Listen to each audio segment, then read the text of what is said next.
नारळी पौर्णिमा जवळ आली आहे म्हटलं तर आपल्या चॅनलवरती एक नारळाची रेसिपी तर अगदी बनायलाच पाहिजे. आणि त्यातल्या त्यात नारळाची वडी अगदी म्हणजे विशेष असते ह्या नारळी पौर्णिमेला. पण म्हटलं की नेहमीच्या नारळाच्या वडीपेक्षा यावेळेला नारळाची वडी जी आहे अगदी वेगळ्या पद्धतीने पण अगदी सोप्या पद्धतीने तुमच्याबरोबर शेअर करायची. अगदी तशा पद्धतीच्या नारळाची वडी जी की मिठाई शॉपला मिळते.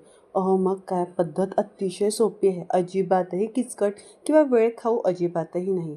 आणि अगदी सविस्तर रेसिपी आपल्या यूट्यूब चॅनलला मी अपलोड केलेलीच आहे, ज्याची की लिंक देखील देते आहे मी डिस्क्रिप्शन बॉक्सला. पण हां, चॅनलवरती नवीन असाल आणि अजूनपर्यंत चॅनलला सबस्क्राईब नसेल केलं तर सबस्क्राईब मात्र नक्की करायला आहेत, म्हणजेच की अशाच मस्त मस्त आणि अतिशय सोपी रेसिपी आपल्या चॅनलवरती तुम्हाला नेहमीच बघायला मिळतील. मग काय तुम्ही बनवणार आहात ना येत्या रक्षाबंधनला अगदी मिठाई शॉपला मिळते तशा पद्धतीची नारळाची वडी, पण तेही अगदी सोप्या पद्धतीने.